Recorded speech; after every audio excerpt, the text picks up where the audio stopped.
July 13th, 1943.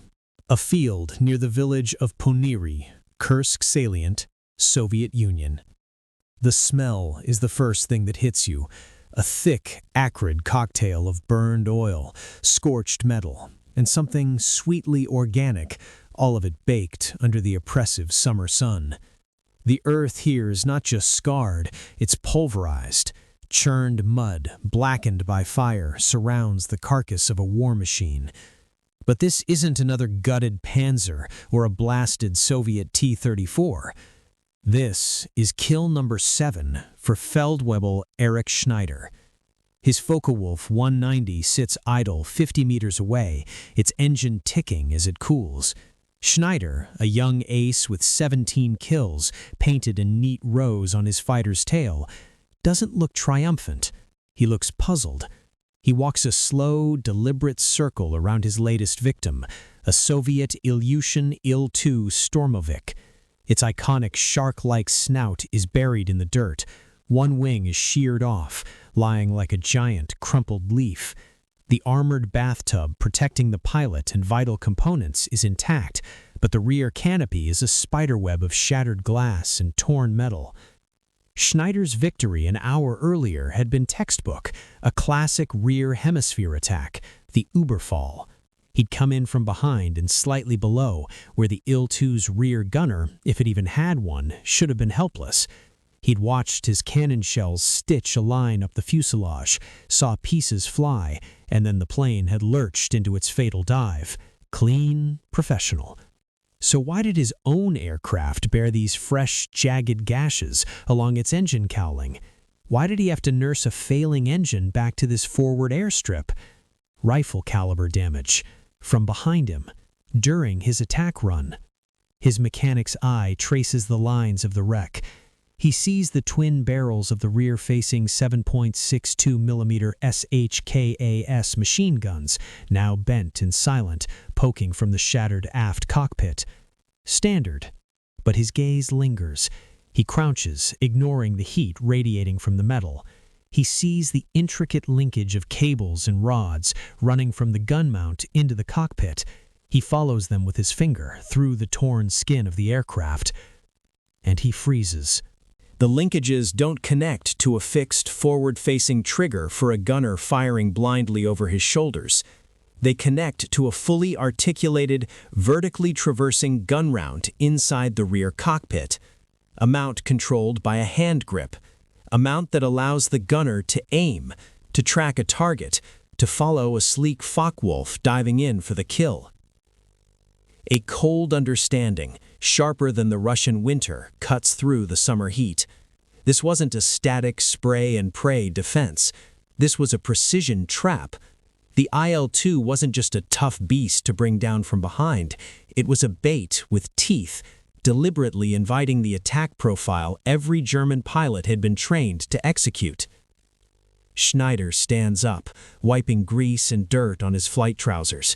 He looks from the wreck to his own damaged fighter, then out across the hellish smoking landscape of Kursk. Out there, hundreds of German tanks, the invincible Tigers and Panthers that were meant to spearhead Operation Citadel to victory, are stalled, bleeding, dying under a relentless sky. A sky still dark with the shadows of these same low-flying armored demons. He doesn't see a single downed plane anymore. He sees a blueprint for a massacre, and he realizes, with a stone settling in his gut, that he and every pilot in the Luftwaffe have been attacking the IL-2 all wrong. The rulebook is obsolete, and that realization isn't just a tactical footnote, it's a death sentence for the men on the ground, waiting for the skies to be cleared. He needs to report this. But will High Command, reeling from the strategic collapse of their great offensive, listen to the whispers from a shot-up wreck in a field? 2 days later, July 15th, 1943, a makeshift technical compound near Orel. The whispers from the field became a formal report. The report triggered an alert, and the alert brought him.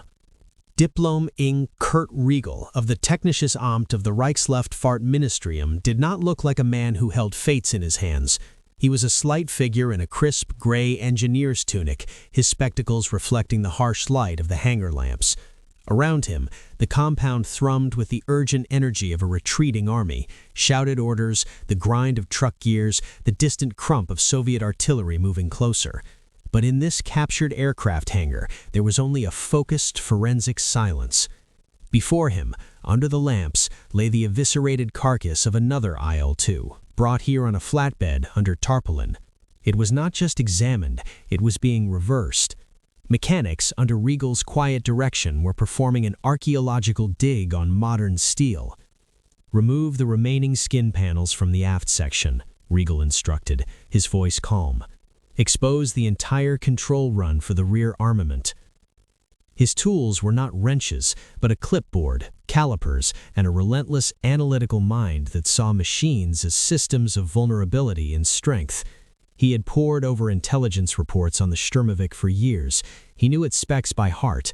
700 kilograms of armored steel plating the engine, cockpit, and oil coolers, forming an impenetrable shell against rifle-caliber fire from below and behind. The accepted doctrine was clear. You attacked from the rear, where the armor was thinnest, to knock out the gunner and control surfaces.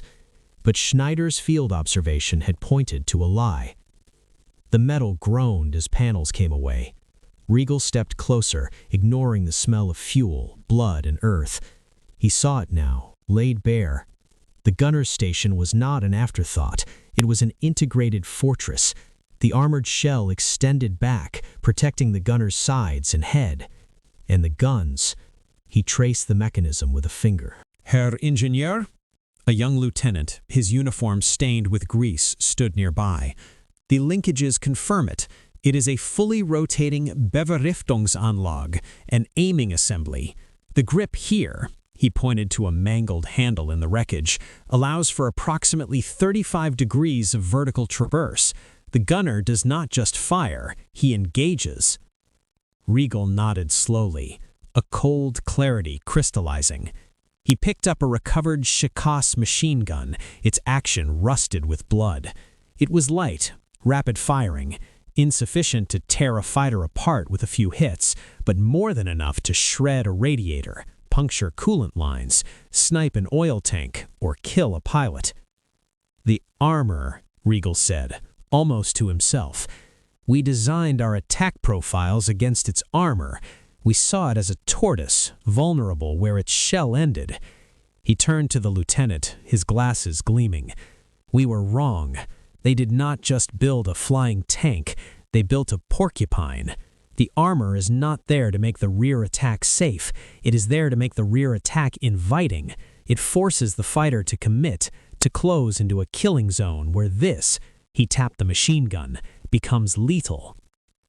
He envisioned it in the stark geometry of combat, a screaming Focke-Wulf for Messerschmitt lining up for the textbook kill from behind, pilot focused on the sight picture, airspeed bleeding off for the steady shot. And in that moment, the Soviet airman in the back, shielded by his own armor, swivels his guns upward. He doesn't need to destroy the fighter, he just needs to wound it. A single, well-aimed burst into the vulnerable belly of a German plane. The tactical implication was catastrophic. The Luftwaffe's dominance, the very thing that was supposed to protect the precious, irreplaceable Tiger battalions below, was built on a foundation of obsolete data. Every Sturmovik pilot now knew the German playbook, and they were exploiting it. Riegel looked down at his clipboard, at the neat technical drawings now crossed out and annotated in furious red ink. He wasn't just looking at a design flaw in German tactics, he was looking at the reason why the skies over Kursk were still contested, and why, with each passing hour, the radio traffic from the panzer divisions grew more desperate. The report he would write would be a technical marvel, clear and undeniable, but it would also be a confession of institutional failure, and time, the one commodity the Wehrmacht no longer had, was already running out.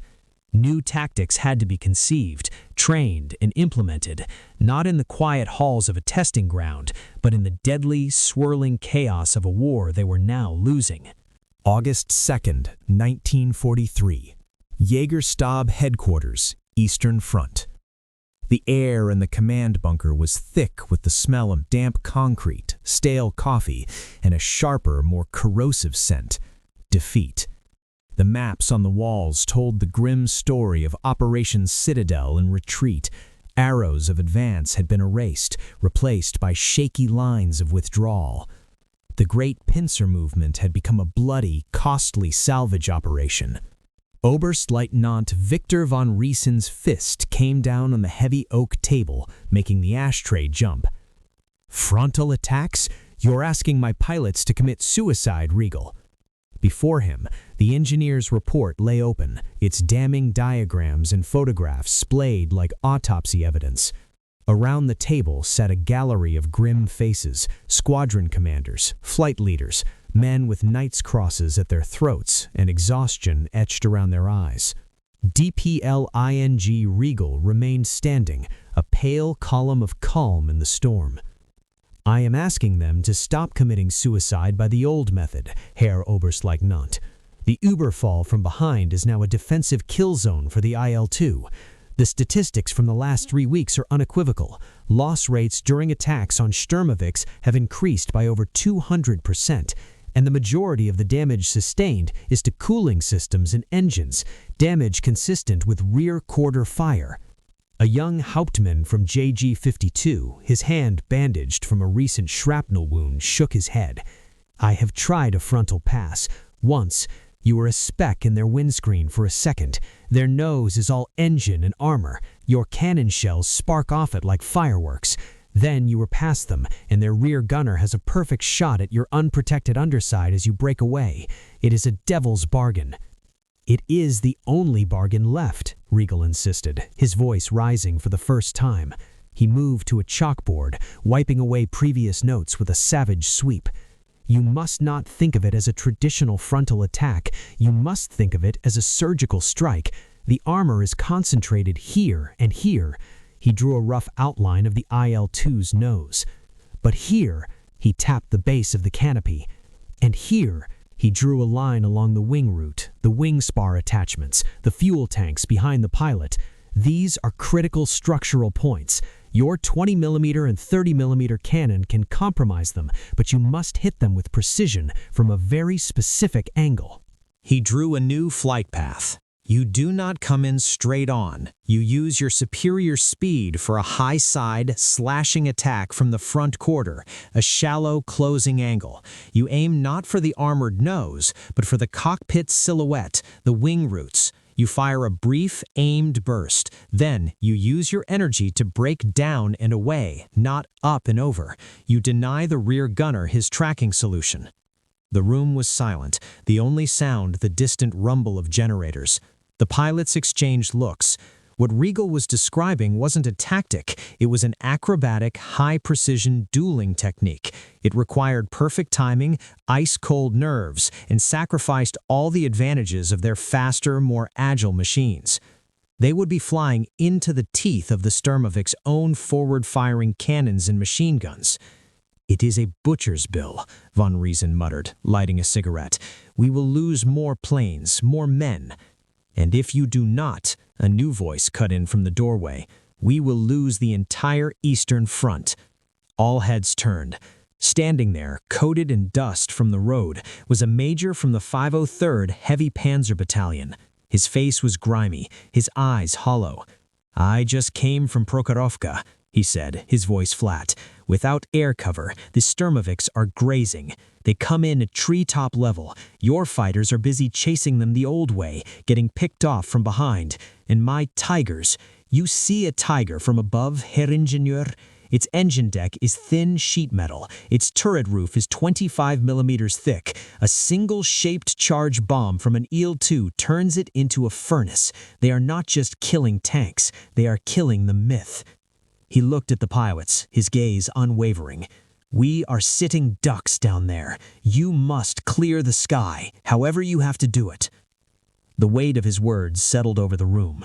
This was no longer an academic debate about attack profiles. It was a desperate plea from the ground. The calculus had changed. It was no longer about preserving fighter pilots. It was about preserving an army. Von Riesen stubbed out his cigarette, the decision hardening in his eyes. He looked at his squadron leaders. "You heard the man. Draft the new training protocols. Use the reconnaissance photos of the wrecks. Study the vulnerable points. We start practicing this slashing attack tomorrow." He turned back to Regal, his expression unreadable. "Your report, Herr Ingenieur, has just rewritten our war. I hope your geometry is perfect, because the price for error is written in burning tanks." Outside, the first orders were already crackling over field telephones, summoning pilots to a briefing that would tell them to forget everything they knew. They were about to be ordered to fly headlong into the storm. September 22nd, 1943. The sky east of the Dnieper River. Jäger, fester Anflug von vorn halb rechts. Denken Sie an die Flügelwurzel. Ein kurzer Burst, then weg, weg, weg. The voice of his wingman, Helmut, was a tinny, frantic ghost in Oberleutnant Klaus Hartmann's headphones, nearly swallowed by the roar of his BMW 801 engine. Below him, the earth was a dizzying, chaotic blur of autumn browns and the deep, slashing scar of a river. Ahead, blotting out that horizon, was the Ziel. A polk of IL-2s, 8 of them. A low, rumbling wall of death moving at treetop height towards a column of German reinforcements struggling across a pontoon bridge. They flew in a loose, staggered formation, a moving porcupine of cannon and propeller. To Hartmann's old eyes, trained over France and the Channel, they were slow, clumsy targets. To his new, Kursk-hardened eyes, they were a fortress bristling with crossfire. His hands, slick inside his leather gloves, tightened on the stick and throttle of his FW-190A6. His mouth was dust dry. The new tactics, drilled for weeks in frantic, dangerous mock attacks over abandoned fields, felt alien in his bones. Every instinct screamed to pull back, to gain altitude, to dive on these fat, armored birds from behind, the hunter's natural position. But the ghosts of comrades, lost to rear gunner fire over the Kursk steppes, screamed louder. Jagdflieger, bestätigen Sie Angriffsbefehl. The ground controller's voice crackled, tense. Fighter pilots, confirm attack order. Hartmann keyed his mic, his voice tighter than he wished. Horrido. He led the swarm of 4 Focke-Wulfs not into a climb, but into a shallow, accelerating dive. They were not aiming for the rear of the formation. They were curving around, a wide, slashing hook meant to intercept the Sturmoviks almost head-on. The world compressed to a tunnel. The rust-colored fields, the glittering river, and the worried black ants of the convoy, all of it vanished. All that existed was the lead IL-2 in his Rivi reflector sight. It grew with terrifying speed, no longer a plane, but a geometric problem. The massive, blunt nose, the broad, straight wing, the tiny greenhoused cockpit between them. Wing root, fuel tank behind the pilot, cockpit. Regal's clinical voice from the briefing room chanted in his head, "Not the nose, never the nose." He could see the details now, the mottled green and black camouflage, the red stars, the twin barrels of the IL-2's own forward-firing 23mm cannons. They were not inert. They were pointing right at him. This was not an attack. It was a joust. At 400 meters, the universe erupted in fire. Orange tracers, thick as ropes, spat from the lead IL-2's wings, arcing towards him. Not just from the leader, but from the whole formation, a wall of defensive fire. Hartmann ignored it, his entire being focused on the slight, trembling pip of his sight. He waited, heart hammering against his ribs. Closer, closer than he had ever dared. At 200 meters, he fired. Brrrr. The short, violent vibration of his own two 20mm MG-151s and two 13mm machine guns shook his aircraft. He saw his own sparkling tracers reach out, not for the armored snout, but for that critical junction where the wing met the fuselage just behind the cockpit. For a fraction of a second, nothing. Then, a blossoming flower of orange flame and black debris. The IL-2's right wing seemed to fold inward. The huge plane lurched violently to the side, its nose digging into the air. Then it cartwheeled into the ground in a silent, distant plume of earth and fire. No time for triumph. Hartman hauled back on the stick, not up into a climb, but into a crushing -G turn to the right, diving down towards the river's surface. His vision grayed at the edges from the G-forces.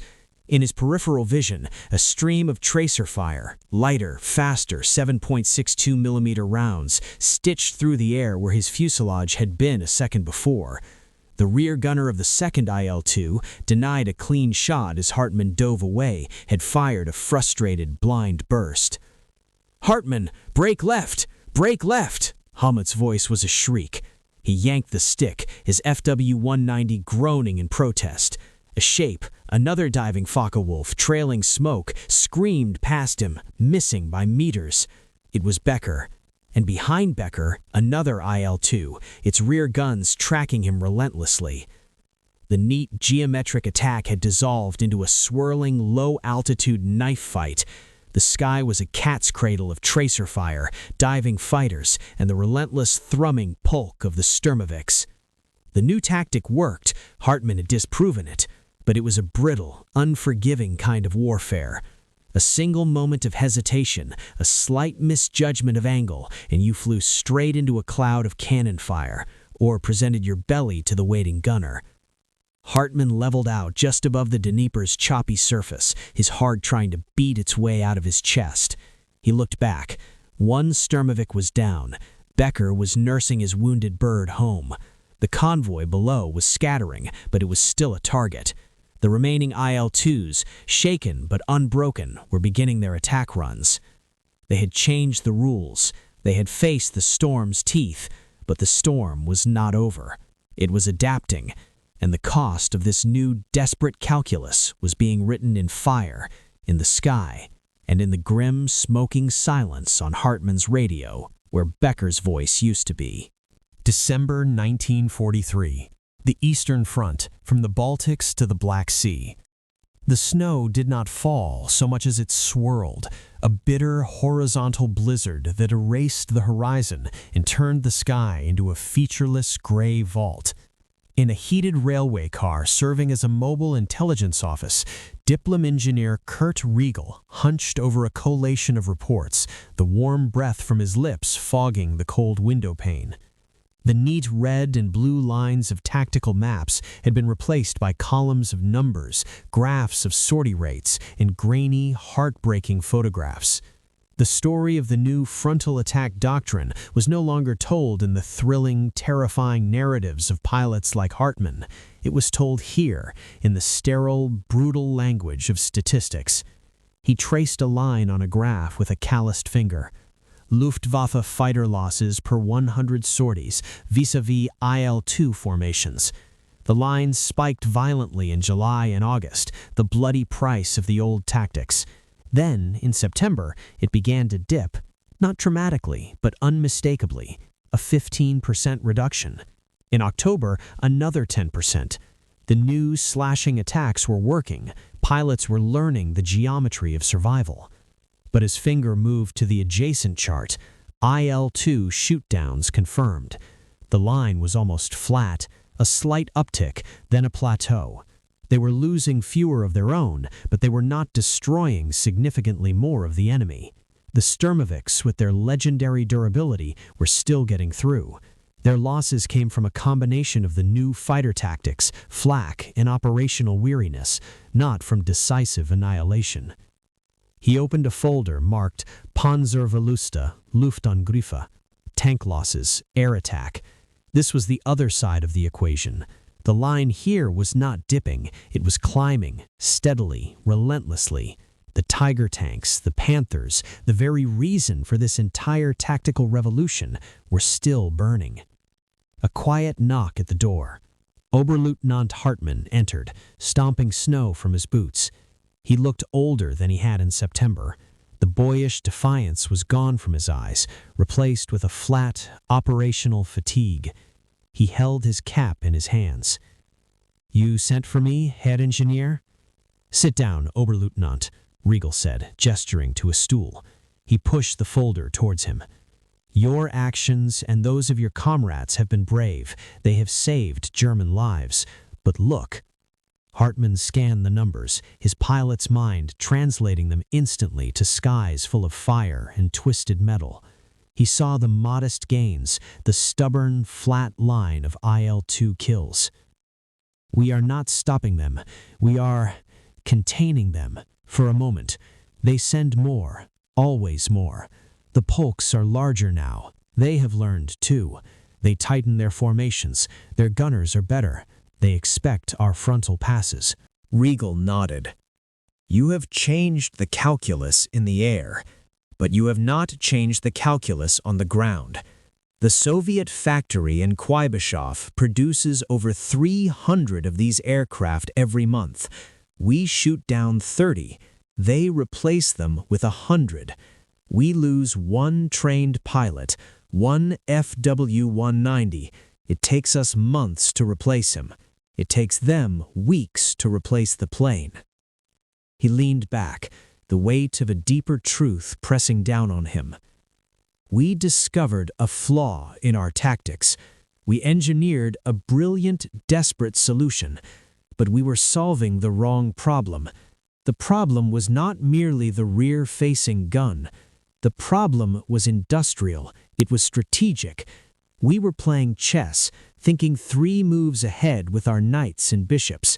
They were playing a game of mass, moving an entire board of pawns forward every hour of every day." Hartmann stared out at the blizzard. He thought of the faces of the men in the convoy by the Dnieper, looking up with desperate hope as he fought. He thought of Becker's funeral, an empty coffin. So it was for nothing? The new attacks? The men we lost learning them? "No," Riegel said firmly, though his own faith was fraying. "You bought time. You gave the infantry, the panzers, moments of respite. You forced the VVS to adapt, to use more escorts, to be less brazen. You proved German ingenuity under pressure. But..." He didn't finish the sentence. The "but" hung in the warm, close air of the railway car. "But it was not enough. But the tide is too vast. But the porcupine has become a herd of buffalo, and we are trying to stop them with dueling sabers." The revelation in that Kursk field had been real. The courage in the sky was real. But they had been responses to a symptom, not the disease. The disease was the relentless, overwhelming productive might of an enemy who could afford to lose machines, while Germany was running out of men, time, and miracles. "What do I tell my pilots, Herr Ingenieur?" Hartmann asked, the question sounding terribly young. Riegel looked at the graphs, at the lines that told the true, brutal story of the war. "Tell them to keep fighting. Tell them their skill is the only margin we have left. And tell them..." He paused, choosing his words with the care of an engineer specifying a critical tolerance. "Tell them that sometimes seeing the trap is not the same as escaping it. We saw the trap in the IL-2's tail. We just did not see the larger one we were already in." Outside, the wind howled, sweeping east to west across a continent. It was a tide that could not be turned back by tactics alone. The duel in the sky would continue, a deadly, professional ballet of slashing attacks and defensive fires.